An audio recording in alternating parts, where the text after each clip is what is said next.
yes di nuyu aussi grand bi bu baax di nuyu Dembel normalement su ma doon wax sama Dembel sama wujju peccor ga la war a nekk quoi parce que moom jabaram ak sama jabar seen papa yi ñoo bokk ndey ak baay. yes grand bii nag Mamadou Lamine Mayga ñoo bokk Géejawaay mu dëkk Cheikh Wade man ma dëkk Baye Laye mu amoon benn xarit bu tudd Paate Ka également mu ngi Italie depuis un certain temps li tax personnellement j'ai tenu à être là parce que en 1989 déjà moi j'avais commencé à écouter le Super Jamono mais spécialement Mamadou Mayga laa faawoon et en 92 ma bënn sama nopp ndax moom donc sama nopp bii ma bënn Mamadou Lamine Mayga moo taxoon ma bënn ko en 1989 donc ça c'était très important bi jamono bëggee nekk jamono new look man bokkoon naa ci ñu d'accordul Super Jamono di nekk jamono new look parce que pour man boobu gars yi dañ leen imposer un certain dictat social mooy société bi dañ leen ne nii ngeen wala mel te artiste warul nangu formatage social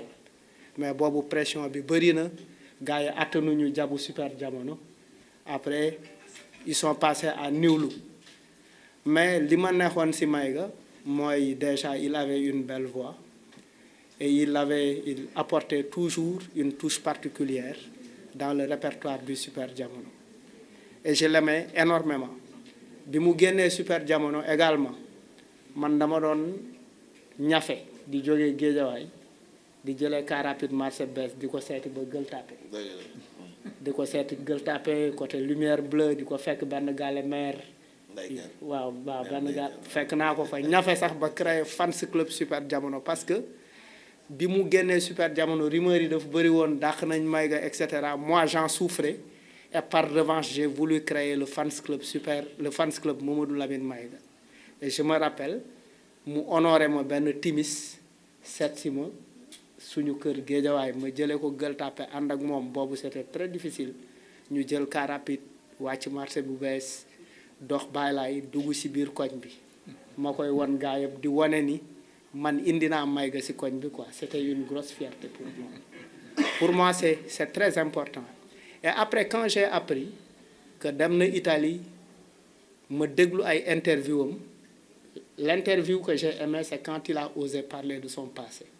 mais nit ñi pour ñoom c'était la première fois alors qu'il l'avait déjà fait dans une chanson bi mu naan Souleymane Seedeel ci benn woy bu muy tuddee jénki daal dafa baaxul benn woy gaayinam boobu Souleymane sax moo ma doon yombalal giseem ak sama gise ak moom mais période boobu pour ma gis ko c'était très difficile parce que il fallait yenn saa yi damay ñëw kër maire bi duma ko fekk dem ñu won ma ay ruxu yu bëri ma ko fay seet donc moi je cherchais l'artiste li tegu woon ci artiste bi c'était pas très important parce que pour moi ce qui devait lier un artiste et son fan c'était sa production artistique man je m'en limitais à sa production artistique et que des fois même tension yooyu mu doon dund tension yooyu effectivement dafa doon constituer luy dundal inspiration moi j'ai toujours entre guillemets aimé le côté sale du Super Jamono quoi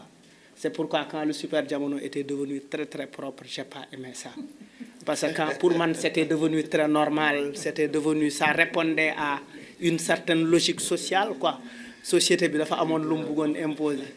grand bi nag ñii man ñun dañ leen faawoon dañ doon dem sàcc mango syndicat di ko jaay wuti darkase buun di ko jaay pour seetaan Super Jamono au terrain basket stade Amadou Barry ko côté roots gentleman boobu on a beaucoup aimé c'est pourquoi fu Mayga nekk ci àdduna à chaque fois qu'il est au Sénégal j'ai toujours fait pour man c'est un devoir pour moi pour ma dem seeti ko quoi parce que c'est d'abord ñoo bokk Géejawaay sama xaritu benn grand la Paate Ka moo ma yar Géejawaay et puis c'est un talent booy xool Mayga beaucoup de chanteurs ñu bëri ci moom lañ jàngee woy à l'image de Pape Diouf à l'image de beaucoup d'autres chanteurs et puis c'était un artiste porteur bi mu ñëwee également Lemzo Jamono quand il a repris le Nescafé Frappé quand il a repris avec Suboba et cetera donc grand bi ni ma la gisee nii neex na ma Moi, j'avais envie de te retrouver beaucoup plus élégant, beaucoup plus stylé. Xam nga jàpp bi look bi feeling bi. fu ma laaj ñi commencé maintenant on n'a jamais connu ce Mamadou Lamine Mbaye aussi beau. Waaw.